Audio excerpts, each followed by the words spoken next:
본문 민수기 36장 1절 13절 제목 슬로브앗의 딸들 1-12절은 아들이 없이 죽은 사람의 딸이 아버지의 기업을 상속받았을 경우에 결혼과 관련된 문제를 어떻게 처리해야 할지에 대하여 구체적인 예를 들어가며 설명하고 있습니다.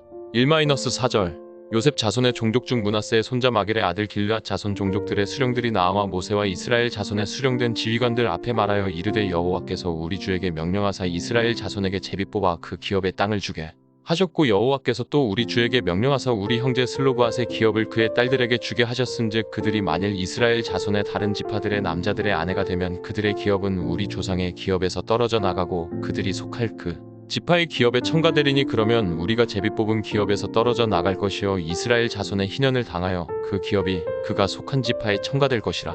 그런즉 그들의 기업은 우리 조상 지파의 기업에서 아주 삭감되리이다. 요셉의 자손 중에서 므낫세의 손자 마길의 아들 길르앗 자손 종족의 수령들이 모세를 찾아왔습니다.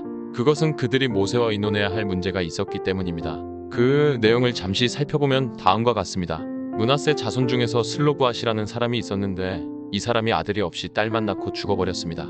그래서 나중에 가나안 땅에 들어가면 그의 딸들이 자기 아버지의 기업을 유업으로 상속받게 되는데 그 딸들이 다른 지파의 남자와 결혼하게 되면 그 딸들이 유업으로 상속받은 땅이 다른 지파에게 넘어가 버리고 맙니다. 그렇게 되면 므낫세 지파의 기업이 그만큼 줄어들게 되기 때문에 그 문제를 어떻게 해결해야 할지에 대하여 모세의 대답을 듣기 위하여 므낫세 지파 길르앗 종족의 수령들이 모세를 찾아왔던 것입니다. 우리가 여기서 얻을 수 있는 교훈은 우리 신앙에 있어서 가장 기본적인 것인데 그것은 우리에게 어떤 문제가 생기면 반드시 하나님을 찾아가서 하나님께 여쭈어 보아야 한다는 것입니다. 길르앗의 수령들은 분명히 그들끼리 모여서 이 문제를 가지고 많은 의논을 하였을 것입니다. 그리고 그들은 최종적으로 그 문제를 가지고 모세를 찾아갔습니다. 그들이 모세를 찾아간 것은 모세로부터 이 문제에 대한 해답을 듣기 위함이었는데 그것은 곧 그들이 모세를 통하여 들려주시는 하나님의 해답을 듣기 위함이었습니다. 우리도 우리의 지혜나 우리의 능력으로 도저히 해결할 수 없는 문제가 발생하게 되면 반드시 하나님께 나아가서 하나님께 그 문제에 대하여 말씀드리고 하나님의 해답을 들을 수 있어야 합니다. 그것이 가장 지혜로운 방법입니다. 그럴 때 우리가 직접 하나님께 기도함으로써 기도 가운데 하나님의 인도하심을 받을 수도 있지만 가장 안전한 방법은 하나님의 말씀의 인도를 따라가는 것입니다. 우리가 만난 문제들 가운데 많은 부분이 이미 하나님의 말씀에 기록되어 있으며 그 해결 방안도 하나님의 말씀 안에 기록되어 있습니다. 그러므로 우리가 만난 어떤 문제로 인하여 고민할 때 그 문제에 대하여 하나님의 말씀에는 뭐라고 기록되어 있는지를 살펴서 하나님의 말씀의 인도를 따라가는 것이 하나님의 인도를 따라가는 가장 안전하고 지혜로운 방법인 줄 아시고 우리가 해결하기 힘든 문제를 만났을 때 그 문제를 하나님의 말씀을 통하여 해결받으시기를 바랍니다.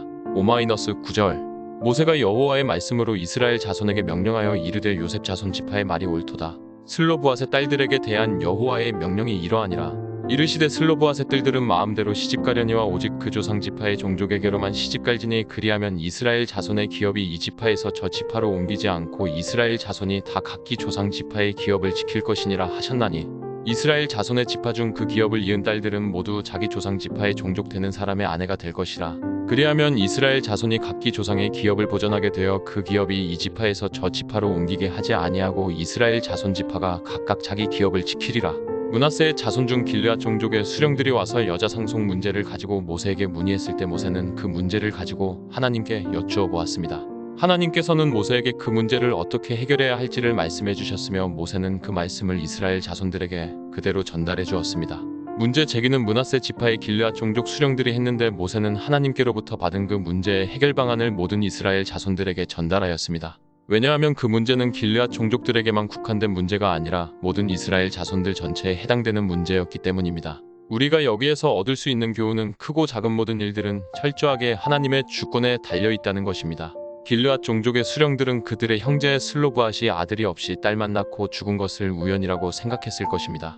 그러나 그것은 철저한 하나님의 섭리입니다.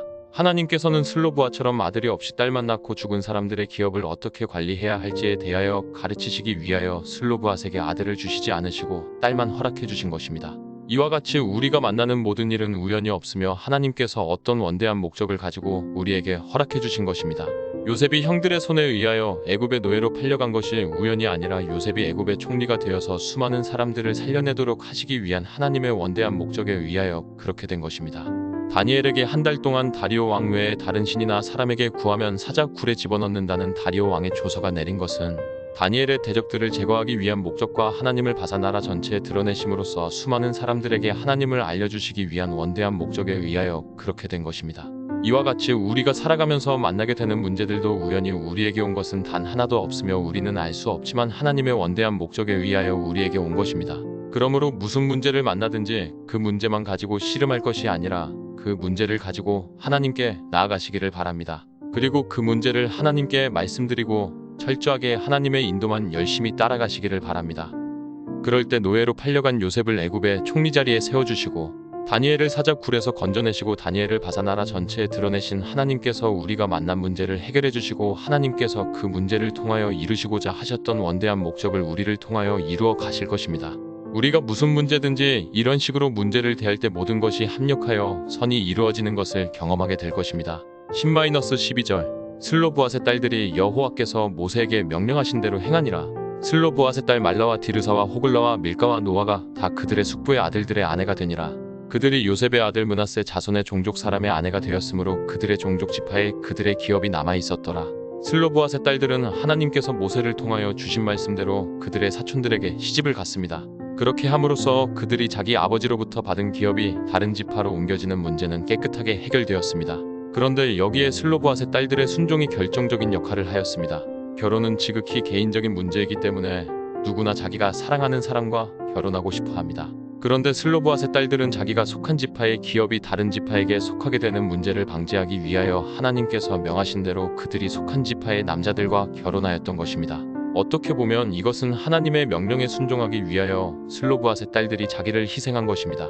이와 같이 우리가 하나님의 명령에 순종하기 위해서는 우리 자신을 희생해야 할 경우가 종종 있습니다. 그럴 때 우리가 당하는 불이익을 감수하고서라도 하나님의 명령에 순종할 때 하나님께서는 그것을 다 보시고 잊어버리지 않으시고 기억해 놓으셨다가 반드시 갚아주시는데 우리가 당한 불이익 또는 손해와 비교할 수 없이 더 큰 것으로 갚아주십니다. 그러므로 하나님의 명령에 순종하기 위하여 지불해야 하는 희생이나 손해를 희생이나 손해로 보지 마시고 투자로 보시기 바랍니다. 하나님께서 부어주시는 복을 받을 수 있는 기회로 보시기 바랍니다. 그리고 그 기회를 잘 선용해서 하나님께로부터 더욱 더 풍성한 은혜와 축복을 받아 누리시기를 바랍니다.